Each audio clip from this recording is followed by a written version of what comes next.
Hello, friends. Today we'll be reading the sixth chapter from the book Flamingo, titled Poets and Pancakes by Asokamitran. Asokamitran, a Tamil writer, recounts his years at Gemini Studios in his book My Years with Boss, which talks of the influence of movies on every aspect of life in India. The Gemini Studios, located in Chennai, was set up in 1940.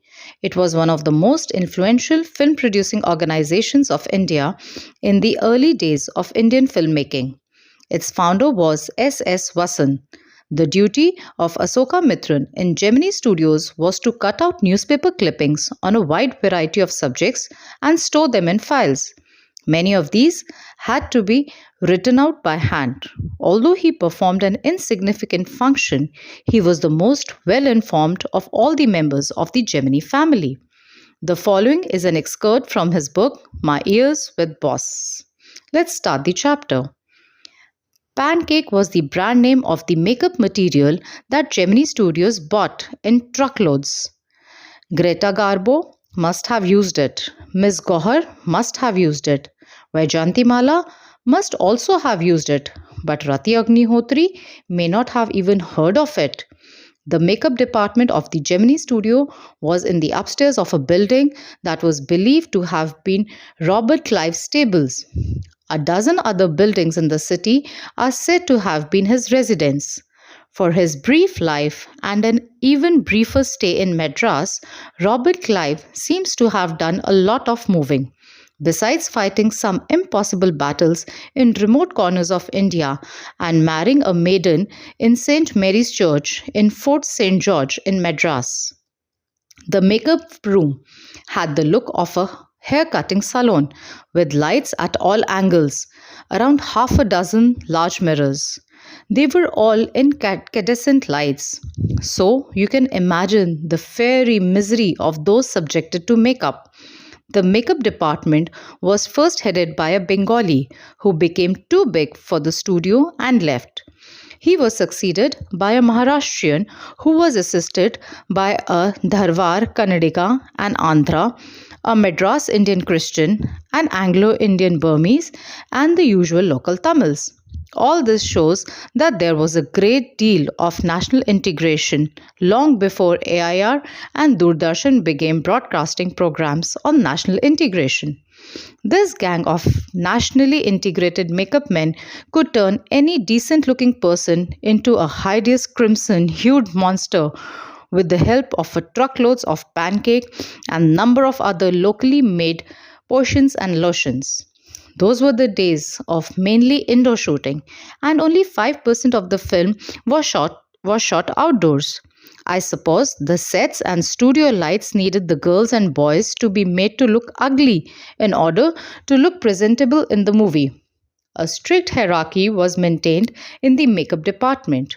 The chief makeup man made the chief actors and actresses ugly, his senior assistant the second hero and heroine, the junior assistant the main comedian, and so forth. The players who played the crowd were the responsibility of the office boy. On the days when there was a crowd shooting, you could see him mixing his paint in a giant vessel and slapping it on the crowd players. The idea was to close every pore on the surface of the face in the process of applying makeup. He wasn't exactly a boy. He was in his early 40s, having entered the studios years ago in the hope of becoming a star actor or a top screenwriter, director, or lyrics writer. He was a bit of a poet. In those days, I worked in a cubicle, two whole sides of which were French windows.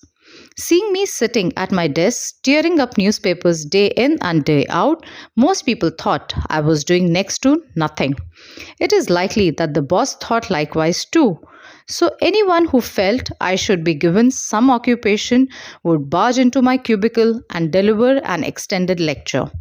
The boy in the makeup department had decided I should be enlightened on how great literary talent was being allowed to go waste in a department fit only for barbers and perverts.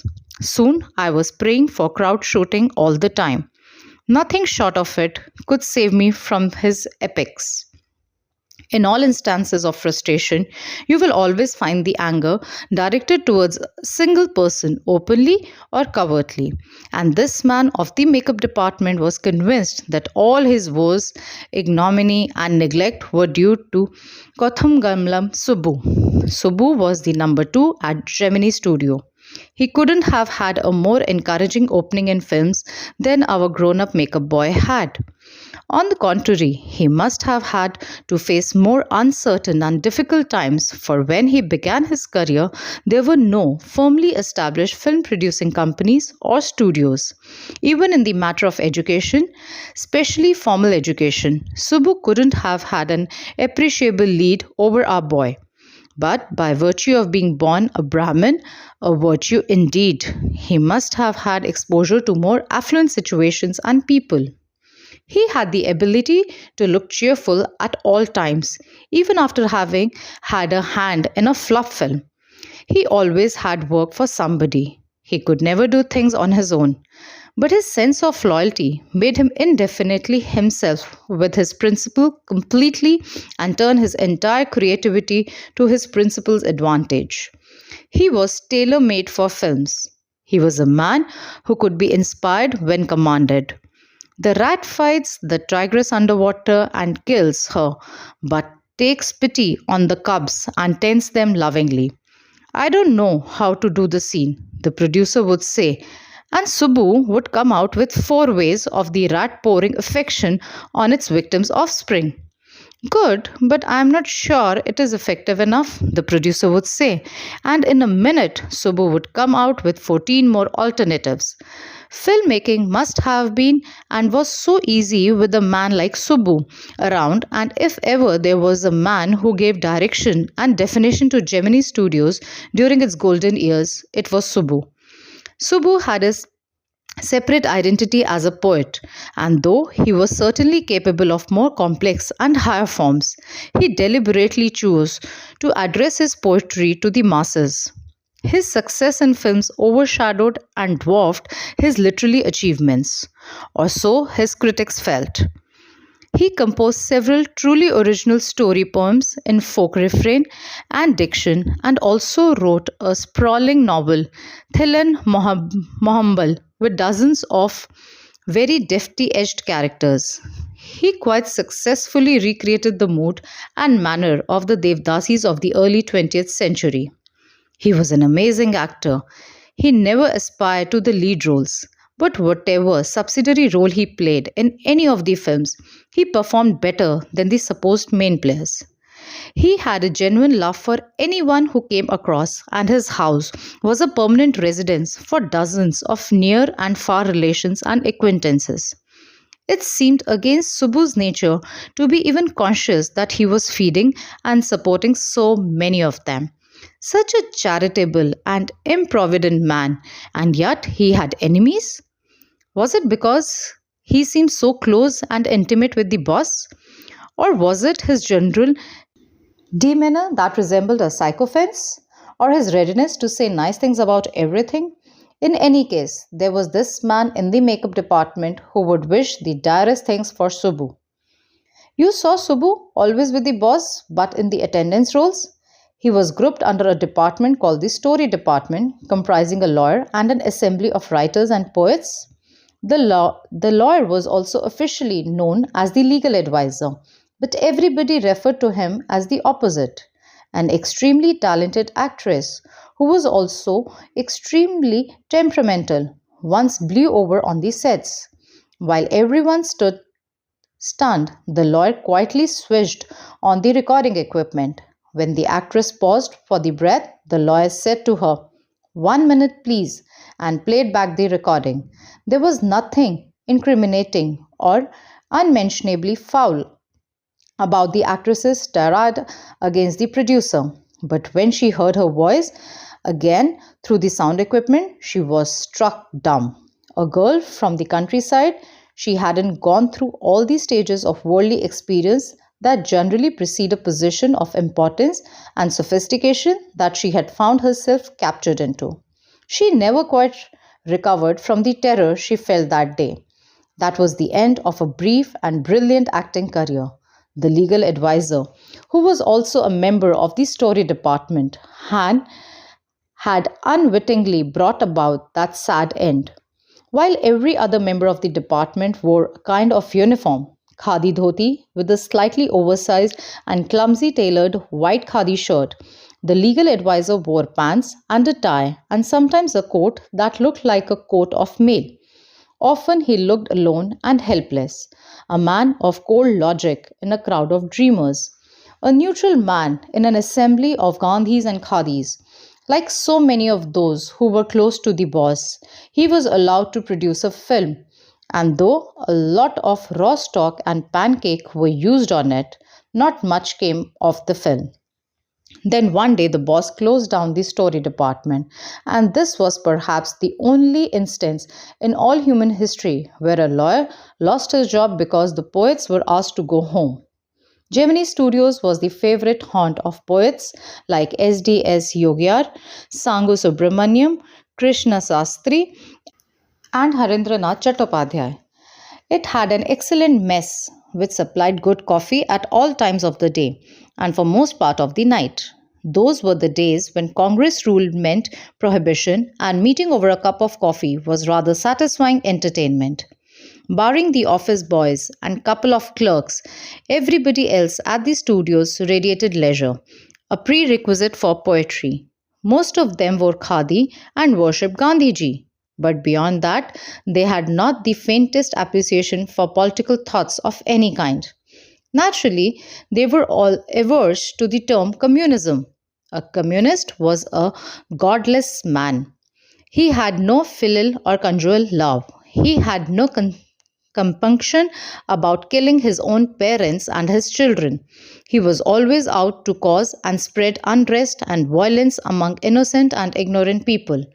Such notions, which prevailed everywhere else in South India at that time also, naturally floated about vaguely among the khadi clad poets of Gemini Studios. Evidence of it was soon forthcoming.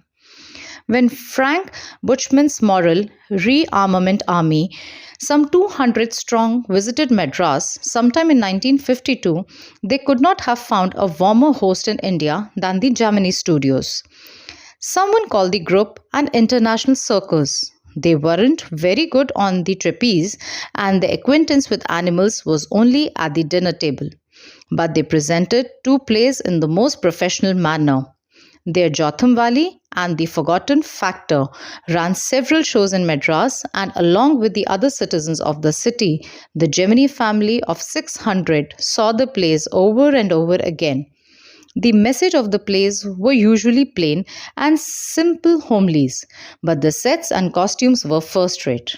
Madras and the Tamil drama community were terribly impressed, and for some years, almost all Tamil plays had a scene of sunrise and sunset in the manner of Jotham Valley with a bare stage, a white background curtain, and a tune played on the flute. It was some years later that I learned that the MRA was a kind of counter movement to international communism, and the big bosses of Madras, like Mr. Vasan, simply played into their hands. I am not sure, however, that this was indeed the case, for the unchangeable aspects of these big bosses and their enterprises remain the same: MRA or no MRA, international communism or no international communism. The staff of Gemini Studios had a nice time hosting 200 people of all hues and sizes of at least 20 nationalities. It was such a change from the usual collection of crowd players, waiting to be slapped with thick layers of makeup by the office boy in the makeup department. A few months later, the telephone lines of the big bosses of Madras buzzed, and once again, we at Gemini Studios cleared a whole shooting stage to welcome another visitor. All they said was that he was a poet from England. The only poets from England the simple Gemini staff knew or heard of were Wordsworth and Tennyson. The more literate ones knew of Keats, Shelley, and Byron, and one or two might have faintly come to know of someone by the name Eliot. Who was the poet visiting the Gemini Studios now? He's not a poet, he's an editor. That's why the boss is giving him a big reception. Vasan was also the editor of the popular Tamil weekly Ananda Vikatan. He wasn't the editor of any of the known names of British publications in Madras, that is, those known as the Gemini Studios. Since the top men of the Hindu were taking the initiative, the surmise was that the poet was the editor of a daily, but not from the Manchester Guardian or the London Times. That was all that even the most well informed among us knew. At last, around 4 in the afternoon, the poet or the editor arrived. He was a tall man, very English, very serious, and of course, very unknown to all of us. Battling with half a dozen pedestal fans on the shooting stage, the boss read out a long speech. It was obvious that he too knew precious little about the poet. The speech was all in the most general terms, but here and there it was peppered with words like freedom and democracy. Then the poet spoke. He couldn't have addressed a more dazed and silent audience. No one knew what he was talking about, and his accent defeated any attempt to understand what he was saying. The whole thing lasted about an hour. Then the poet left, and we all dispersed in utter bafflement. What are we doing? What is an English poet doing in a film studio which makes Tamil films for the simplest sort of people? People whose lives least afforded them the possibility of cultivating a taste for English poetry? The poet looked pretty baffled too, for he too must have felt the sheer incongruity of his talk about the thrills and travails of an English poet. His visit remained an unexplained mystery. The great prose writers of the world may not admit it, but my conviction grows stronger day after day that prose writing is not and cannot be the true pursuit of a genius. It is for the patient, persistent, persevering drudge with a heart so shrunken that nothing can break it. Rejection slips don't mean a thing to him. He at once sets about making a fresh copy of the long prose piece and sends it on to another editor, enclosing postage for the return of the manuscript. It was for such people that the Hindu had published a tiny announcement in an insignificant corner of an unimportant page. A short story contest organized by a British periodical by the name The Encounter. Of course, The Encounter was a known commodity among the Gemini literally. I wanted to get an idea of the periodical before I spent a considerable sum in postage sending a manuscript to England. In those days, the British Council Library had an entrance with no long-winded signboards and notices to make you feel you were sneaking into a forbidden area. And there were copies of The Encounter lying about in various degrees of freshness, almost untouched by readers. When I read the editor's name, I heard a bell ringing in my shrunken heart. It was the poet who had visited the Gemini Studios. I felt like I had found a long lost brother, and I sang as I sealed the envelope and wrote out his address. I felt that he too would be singing the same song at the same time. Long lost brothers of Indian films discover each other by singing the same song in the first reel and in the final reel of the film. Stephen Spender. Stephen, that was his name. And years later, when I was out of Gemini Studios and I had much time but not much money, anything at a reduced price attracted my attention. On the footpath in front of the Madras Mount Road Post Office, there was a pile of brand new books for 50 paisa each. Actually, they were copies of the same book, an elegant paperback of American origin. Special low-price student edition, in connection with the 50th anniversary of the Russian Revolution. I paid 50 paisa and picked up a copy of the book, The God That Failed. 6 eminent men of letters in 6 separate essays describe their journeys into communism and their delusions return. Andrew Gide, Richard Wright, Ignazio Sillon, Arthur Koestler, Louis Fisher, and Stephen Spender. Stephen Spender? Suddenly the book assumed tremendous significance. Stephen Spender, the poet who had visited Gemini Studio? In a moment, I felt a dark chamber of my mind lit up by hazy illumination. The reaction to Stephen Spender at Gemini Studio was no longer a mystery.